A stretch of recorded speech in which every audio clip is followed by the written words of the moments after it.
Welcome to the Underground, the Steel City Underground, the black and gold standard for Pittsburgh Steelers coverage. Now, here's your host, Joe Kuzma.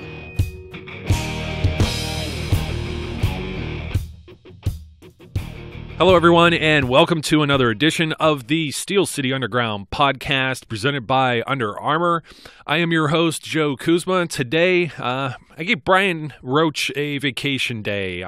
He's celebrating a non-Patriots non-win, however I want to say that. So his standby, I don't know if it's a good thing to be a standby for Brian, but we'll see how it rolls. A relative newcomer here to the site who's talked to me quite a bit off of the SCU premises and now is a member of our staff, Noah Freeman. And Noah, what's going on? Not much. It's been obviously a great day as a Steeler fan and as every fan basically, except if you're a New England fan. Yeah, not doing it's so hot for them, and I know they think everyone like you and I are haters, but hey, we had some vested interest in this. I mean, number one, we're sick of seeing the Patriots win this stuff, and if they would have won, they would have matched the Steelers with 6 Lombardi trophies. As it stands now, I get to revel in all of the drama and all of the fallout of the Super Bowl. But before we get to that, maybe you listeners are like, hey, you know what? I heard Noah's voice before, and you may have heard it somewhere else. He does. You have like an Indiana University sports podcast. Is that correct? I didn't screw that up, did I?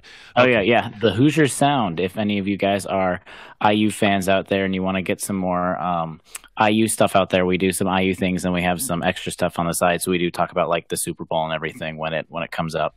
So shameless plug for the IU coverage. So a fellow Big Ten guy. Now we don't see eye to eye sometimes because I follow the Buckeyes and this whole scarlet and gray thing. But we do have a common enemy, which happens to be Tom Brady's alma mater. That school up north we don't mention by name. So the enemy of my enemy is my friend. And let's just face it, Indiana's not really a football power. You get your bragging rights in other sports such as, basketball and soccer anyway. So Oh yeah, it's I don't see the Buckeyes as like an enemy or a foe or something like that. Just another game, usually depending on which sport in the season. So does that school up north have any bearing on your feelings towards Tom Brady? Just a little bit. Just a little, yeah. You don't quite have the rivalry there as the Buckeyes do with the that school up north. It rhymes with Michigan. So, anyways, to get off the college track there and everything, Noah is a huge Steelers supporter here, as we all are, and we're going to get some thoughts back and forth here on what was an exciting Super Bowl that looked like it was a video game at times, because if you were playing Madden and you were playing online and you're playing against somebody, you might not punt very often, and we only saw one punt in the Super Bowl and a record number of yards and all kinds of insanity, but the number one thing is the result. Up until the last moment, at least Chris Collinsworth had us believing that the Patriots could, in fact, come back. And you know what?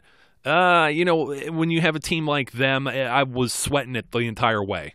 Yeah, I agree. Especially, I mean, even without all of the shenanigans, I guess, with Chris Collinsworth, and just basically that it was pretty obvious who you could tell he might have been pulling for, even though he's supposed to be not very biased. But even with putting all of his comments aside, I was still nervous all the way until the clock hit 0, and then until that ball hit the ground, because as much as we might dislike the Patriots, Bill Belichick, Tom Brady, all of those guys, they're still incredible.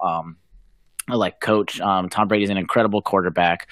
Still gonna definitely Hall of Famer. We can even have probably other podcasts about whether he's actually is the greatest of all time. But regardless, even if there's 2 seconds on the clock, he might still find a way to win. So until they batted it down the second time, basically after that Hail Mary, it was I was sweating just like you till it hit triple zeros. I was, and there are many things to speak about in this game, but the overall picture I want to point out is, and a lot of people don't understand why I bring up the New England Patriots. Well, other people bring up the New England Patriots, actually. That's the reason why I bring them up. When you're comparing to the Pittsburgh Steelers and or Mike Tomlin, the coaching staff, the whole 9 yards as an organization, is the amount of, the Patriots have won this much, blah, blah, blah. Well, over the longer haul, like I said, the Steelers are the only organization that still has 6 Super Bowl victories. The Patriots have a number of losses in the game as well, and in fact, they've lost half of the Super Bowls that they've been in. You take a look at it, and ultimately, everyone wants to say, Mike Tomlin, in the Steelers, if you don't win a Super Bowl, if you don't have the Lombardi Trophy, that season is a failure. By that metric, the Patriots have played in 7 AFC title games and only gone on to the Super Bowl, number one, 4 of those 7 times. That means they lost 3 times.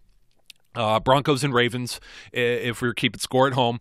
And then they won't go on to the Super Bowl, and they only win 2 of the 4 Super Bowls. So I don't know what's better or worse, because if ultimately you're judging by someone making it, and of course we were speaking about this too, the ones they win, the Seahawks with the Malcolm Butler thing, the interception, because they don't run arguably the most successful running back beast mode at that time in that season, in that period. They just run the ball on the 1 yard line and score there. The Patriots probably don't win that Super Bowl, almost more than likely don't win that Super Bowl. And then you have the Falcons, who just choked. Dan Quinn doesn't kick a field goal, some really questionable time management stuff, the prayer that is the Edelman catch. I go back to the undefeated season the Patriots had, where they lose to Eli Manning. There's just a number of things as a whole portrait of this, that when I was looking at the Patriots giving up 538 yards of offense in this game, 41 points, they didn't sack the quarterback. The Eagles offense, 63% on third down, 2 for 2 on fourth down. You have all of that. What does that look like to you? That looks like the Steelers against the Jaguars, if you ask me. Yeah, I mean, you said a lot of it, especially with just the recent history. And there's not necessarily a stat to quantify this, but I've been listening and trying to listen up on a lot of former players and stuff like that. And they honestly, the most, this is the general consensus I've gotten from most players, that they actually would rather lose in the AFC or NFC championship rather than lose in the Super Bowl. They honestly would rather not get to it. These are people that might have gone into the situation. They almost would rather have just not gone to the Super Bowl in general, instead of just going there and losing. So especially doing that, and especially Patriots losing that many times. And honestly, they should have lost even more.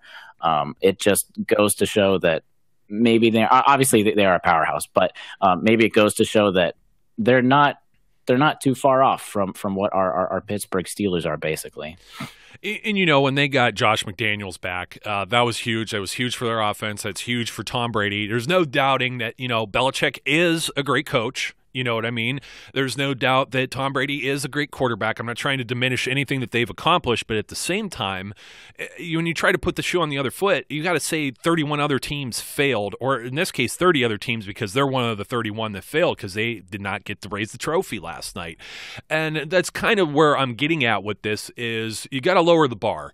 When it comes to the NFL, winning a Super Bowl is never guaranteed, even when you're talking about arguably the greatest coach and quarterback combination of all time, and they have failed multiple times over the last few years, and then they weren't even in the Super Bowl for a long spell of time as well. But when people get on Tomlin's case about controlling players and off-field things, the number one thing that comes to my mind usually is Gronkowski, but if you think about the guy that used to also be a tight end on this roster, Aaron Hernandez, and I hate even mentioning this, but we all know his story, off-field, murder charges, whatever else, going to prison. Does that hang on Bill Belichick at all? No, it doesn't. So for the same reason, when there's like shenanigans that happen in the Steelers' own locker room, off-field things, I don't think it's fair to blame Tomlin on that. Now, having said that, you had a team's franchise quarterback having a spat with his coaching staff. You have a player coming out, an all-pro player coming out after last night's game and saying he's contemplating retirement as well. You had a team that got spanked 41 points, 531 yards of offense. They only forced the opponent to punt one time in the entire game. They put up their own. They put up what? 38 of the, no, I'm sorry, not 38. They lost by 8. But you get the point of what I'm trying to say, 33. You get the point of what I'm saying here is this sounds a lot like the Pittsburgh Steelers, but instead, this is the New England Patriots. They're supposed to be, they're God. They walk on water. They do no wrong. And yet, here we are.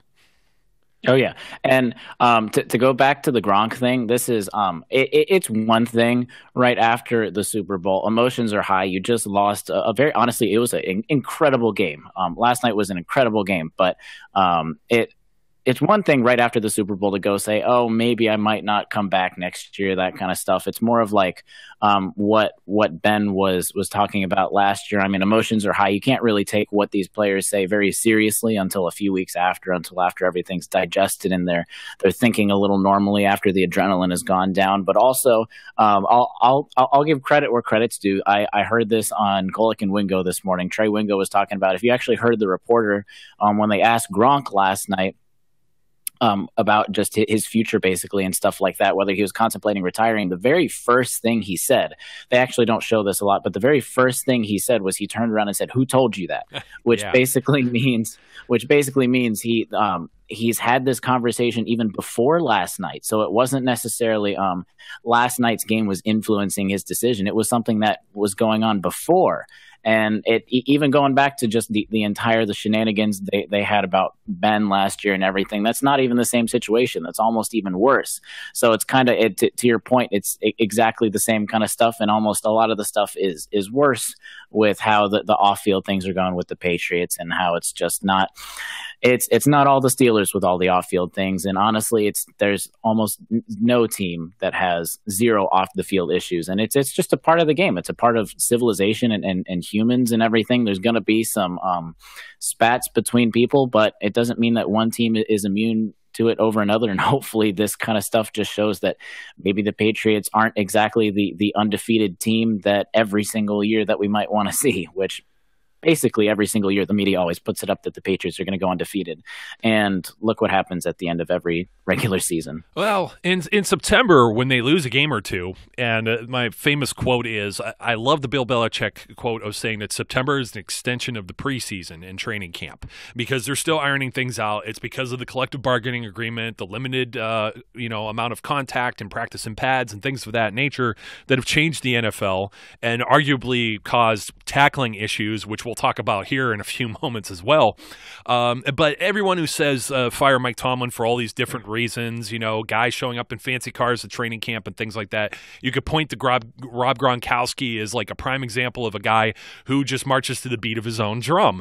And it has nothing to do with Bill Belichick. And really none of that has to do with the Super Bowl, but it's just my point of the fire Tomlin crowd that gets all riled up. Are you going to apply the same lens? Are you going to look at it the same way with Bill Belichick and failing this season to win a Super Bowl as you would with Mike Tomlin or anyone else? Are they going to fire the coaching staff? Well, the coaching staff's on their way out anyways because they're going to take head coaching jobs everywhere else.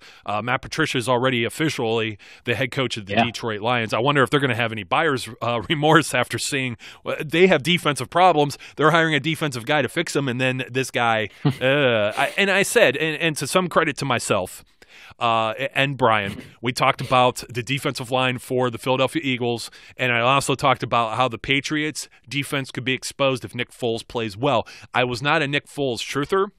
And I'm going to leave that to Terry Fletcher to toot her horn and give herself a pat on the back because she was, through and through, really sticking by him, even to the point where she wanted him signed by the Steelers maybe last offseason or whatever as a backup. And I'm like, are you crazy? This is Nick Foles. Well, Nick Foles had one heck of a run in the postseason here, made me a believer, so I'm eating my own words. Terry, I bow to you. Now, coaching decisions in this football game. I think it's funny that Malcolm Butler was benched, the starting corner. Here's a guy that wanted to command a huge dollar amount in the offseason, and they didn't want to give him the contract extension. And he goes public afterwards and says the team gave up on him. And Bill Belichick keeps saying it's for football reasons. He won't comment why Butler was benched. He won't comment why he didn't play a single snap in this game. And then you just have some kind of goofy things. You have a trick play that didn't work where they threw the pass to Tom Brady and it slipped through his fingers. You have some type of crazy lateral attempt of whatever at the end of the game off the kickoff. I don't know what they were trying to do there as well. I just kind of wonder if the Patriots finally got outcoached and outsmarted themselves. Yeah. I agree. You said it all. Well, never know if you got something in addition to that. So, just kind of kicking it forward too is there are some folks that were talking about let's talk about Al Riveron for a second. We're going to talk about the Patriots. We'll talk about referees. It's always been our a favorite topic of discussion from about the middle of the season on through the playoffs here on our show. And quite surprised that finally the football gods, and I was mentioning this on a previous show too, finally the football gods, the odds forever in the Patriots' favor were not in their favor last night, with the exception of, I think, maybe a Danny Amendola strip where he didn't step out of bounds and it looked like, he was still running with the football and trying to make progress, and they may have ruled a forward progress. Never anything. Really goofy about the Super Bowl in general was the lack of any type of plays that were maybe under question, with the exception of maybe Zach Ertz with that touchdown, which is the whole point of bringing this up. Is that they really didn't see a whole lot of replays. We didn't see that one replayed. We didn't see – there was a false start that was called on the Philadelphia Eagles where there was no replay. Usually it shows, oh, you know what, 78. He made this little flinch right here, and somebody like Collinsworth will highlight it and draw with their marker on the screen or whatever it be. And even to the point where the second kickoff of the game, which would have been the first possession for the New England Patriots, started with them getting the ball on the 25. I'm like, wait a minute, did I miss something here? They ran extra commercials or something because we didn't get to see the kickoff. It's like they jumped right to them starting on offense. But I thought it was also cool last night, just a side note, that we got to see the punters, kickers, long snapper introduce themselves. And little did we know how crazy those plays were going to turn out too, with the botched snaps and a missed extra point and everything like that. But the replays, you thought for sure that was it Corey Clement, the third string running back. He's kind of the third down back, the receiving back for the Eagles. You thought for sure that was going to get overturned. And when it wasn't, all of a sudden you're thinking to yourself, man, the Jets got robbed, the Steelers got robbed, the Bills got robbed, the Texans got robbed, all these teams got robbed. And it was such a questionable call. That one was more high and above than what, even though I said it right as it happened in real time, Zach Ertz catching the ball, diving, and then the ball comes loose after that. When you got to see the replay, he made several steps, and a lot of people are equating that. Even Jesse James, he ats Zach Ertz on Twitter. He hasn't tweeted in months, and he comes on and he says Zach Ertz caught it, and that was great. Twitter blows up over that. I think you may be in agreement with me. Those two things aren't the same, but it still doesn't mean that anyone got the Jesse James reversal right and that there's any controversy there. But for me, the Zach Ertz one was definitely a touchdown. Oh, yeah. First, before that, I want to say that I loved, at least, I agree with all the replay stuff. It was kind of just a big question mark with just not seeing a lot of things. But I do like, at least for the most part, that the refs stayed out of the game. It was nice to finally see a game that the refs were not involved with. the Patriots lost as soon as the refs kind of stepped out of the way. But it's nice to finally see a game where the refs weren't very much involved. I heard somewhere else that there's a very good equivalent, kind of the NBA. If you ever go watch an NBA game, they actually do a really good job. If you can never tell that the refs are there, that they're doing a good job because they're not stepping on anyone's toes and stuff. So I hats off, at least in that respect. Maybe not in other respects. Don't go atting me or anything. That they just stayed out of the way for the most part, even though the Patriots only had one penalty for 5 yards. On special teams too, again, wasn't it? Not even offense or defense. Unreal. Yeah, exactly. Yeah. But no. It actually was offense because I remember them actually saying it was, I think it was a false start because I remember them saying it was, because that was the first offensive penalty the entire postseason for the Patriots, which that's just mind blowing. No team ever plays that clean. Anyway, getting ahead of myself, but yeah, Zach Ertz. I agree. It's kind of hard to see the Jesse James thing and then look at the Zach Ertz and then it's like bang bang. Oh, it looks like the exact same thing, but it wasn't, just because Zach had 3 steps and then crossed the plane. So at that point, whatever happens after that, nothing matters whatsoever. It still doesn't take away the controversy over the Jesse James thing, because from day one, I said the refs had the right call. They just didn't have nearly enough evidence, because it's, again, substantial evidence. Anyway, not going back no, to a lot of that stuff. But, it's fine. Yeah, so it was nice to see that the refs mostly stayed back, and then it kind of just a jab at Chris Collinsworth and Al Michaels, who both thought both touchdowns were supposed to be reversed, basically. But it's like, not everything is going to be given to the Patriots, basically. And I thought both of them were touchdowns. I don't know about you. I know definitely the Clement one was a little questionable. Yeah, it was. But I think it wasn't, again, enough evidence, because he bobbled it, but he never lost control, and he still had that first step before that second toe after his left foot came back in to tap the line or something like that. But still, I think it was, again, that substantial evidence, which was nice to see finally. 2 touchdowns go against the Patriots, basically. Yeah, the evidence for the longest time is this for or against the Patriots? And that's the way they, slam the gavel. That was the whole thing with the Jesse James, and not to beat a dead horse, but the things I was pointing out, even this morning in our own talks here at Steel City Underground, was with Jesse James, he hadn't established himself as a runner. And when they're saying you're completing the catch, there is no surviving the ground in the rule book. It just doesn't exist. But it does say complete a catch, and completing a catch is the initial contact with the ground, which is when Jesse James's knee hit the ground. If you're going to say it's anything else, initial contact with the ground with the player, how else can you define that other than his knee going down, and then he crosses the goal line, and then his elbow hits, and then you still don't have substantial evidence to see or know if the ball definitively touches the ground without one of his hands under it. And that's the thing that really drives me crazy, and that's the reason the Clement one stood, in my opinion. Is that, Brandon Cooks' touchdown in Week 3 against the Houston Texans that won the Patriots that game is a prime example of, they had the evidence there where the ball came out. It was much more clear than anything else I've seen all season. And when they go to review this rule, it'll be interesting to see what they do. They say they're going to scrap all of this stuff. They have to. It's just absolute lunacy. Now, where Zach Ertz differs is he's upright. He almost plants with both feet. He then grabs. It wasn't like he grabbed the ball.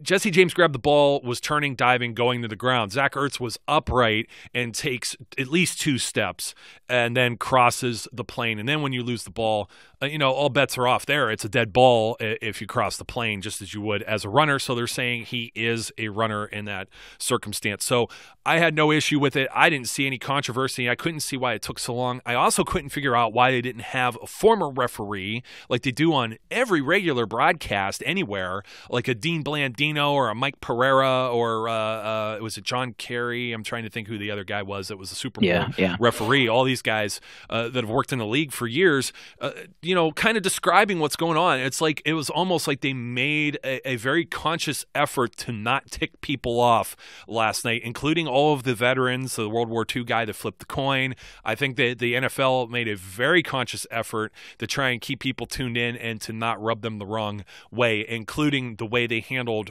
showing replays of plays and questioning anything with the officials. You know what? You got to understand too. They probably understand it. Most people weren't backing the Patriots in that game. I mean, it used to be. What's the saying? No one loves a winner. That's kind of the way. Yeah, that's kind of the Steelers mantra there. Have a winning season. Hey, let's fire the coach. Why not?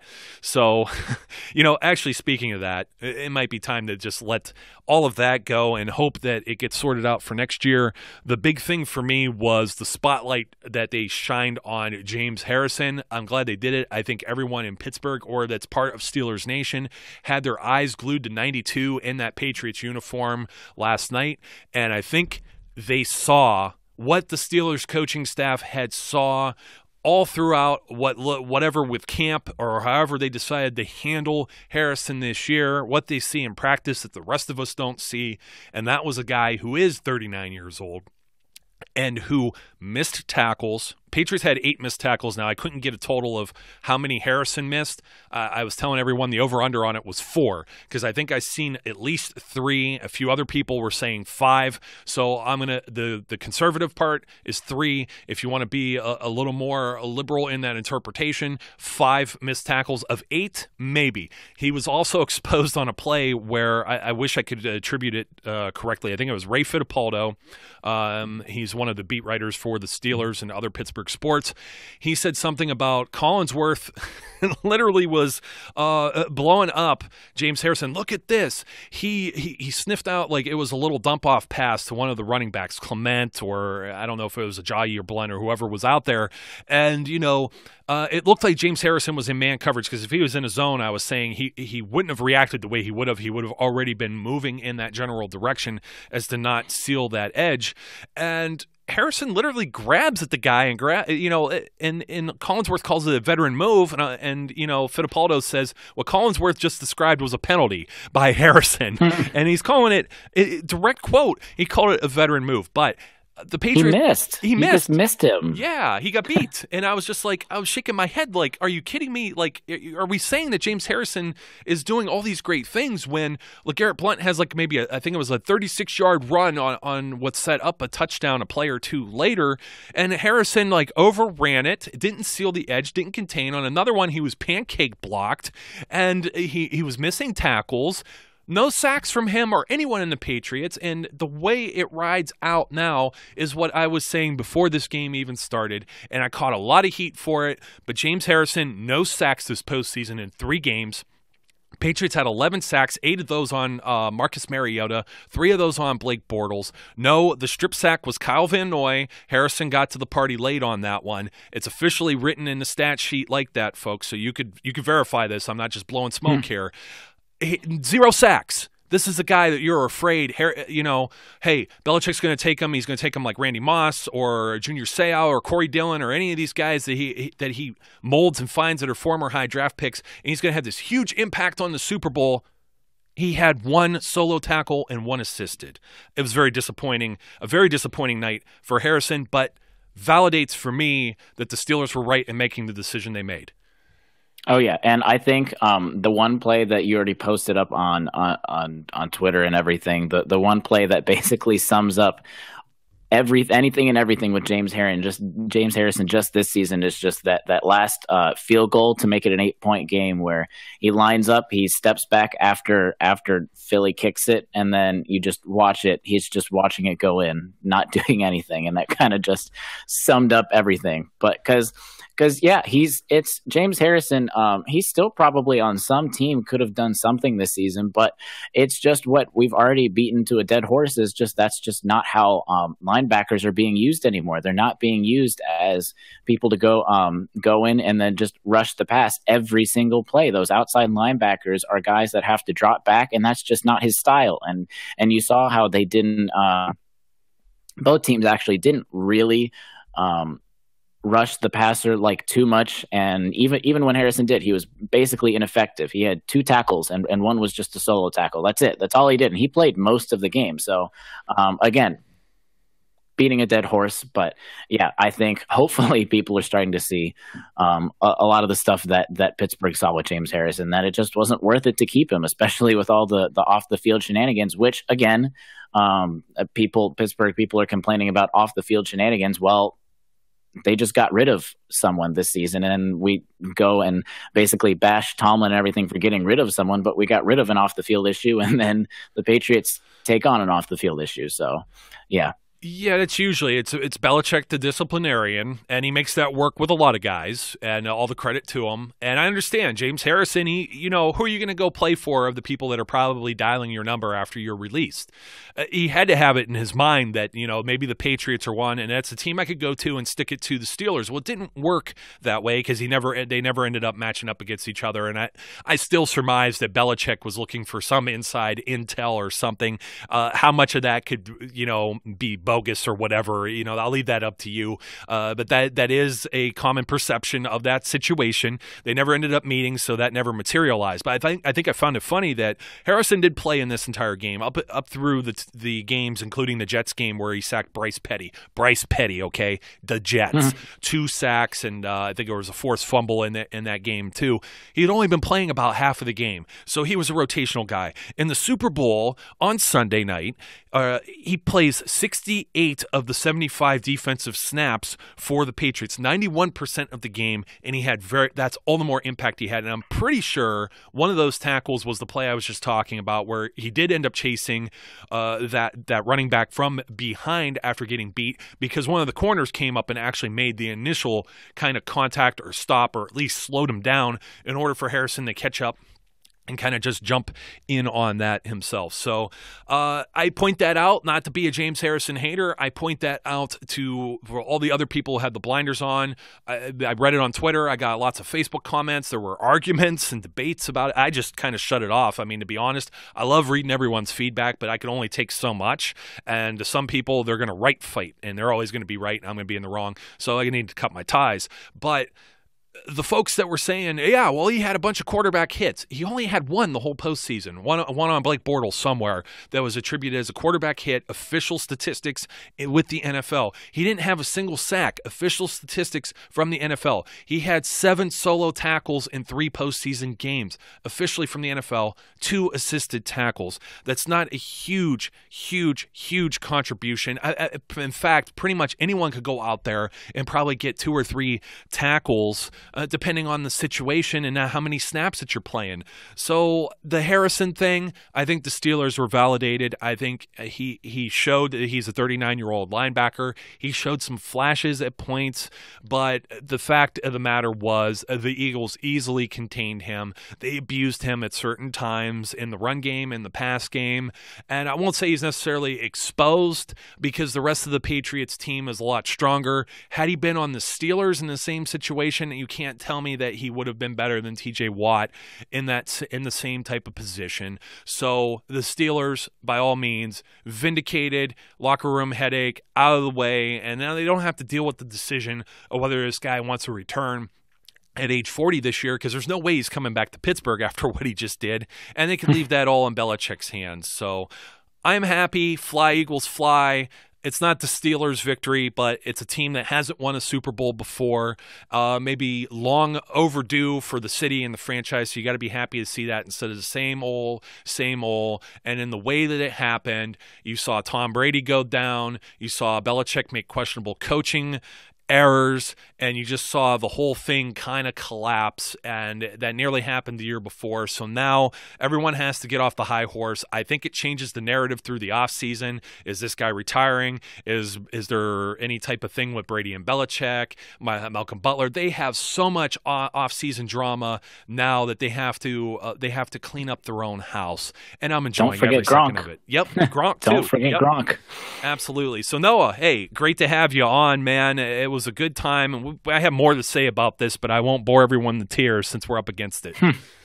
Oh yeah, I mean, and sadly, we have the entire offseason to get into a lot of it, so we don't have to cram all of it into one episode. We can space things out throughout all of the entire months that everyone has to wait. Sadly, yeah, it is a sad time, and maybe in 2 years we'll have the XFL to fill this void, at least with some mediocre football. So we'll see. True. We'll see. I'll be talking about what they can do to supplement our our appetite for football in the off season and whether or not they can compete and things like that. Terry will be back here shortly so she can gloat about Nick Foles and being right and saying, I told you so. So folks, until then, feel free to shoot us your comments. If you're listening on YouTube, please subscribe because they're being crazy with the monetization thing. We make a pittance off of ads. And now they're looking to take that away unless we get 1,000 subscribers by the end of the month of February. So it'd be very nice if you could hit that little subscribe button. Tell all your friends too. Tell your friends too, Noah. I mean, get them on board here. So, oh yeah, word of mouth is definitely to all you guys out there. Word of mouth is the best way to help grow organizations like these. Yeah, it certainly helps, and we do appreciate it. So until next time, like I said, keep the messages coming. Be safe, be good. We'll catch you later. We would like to thank you for listening and remind our listeners to follow us on social media and our website, www.steelcityunderground.com.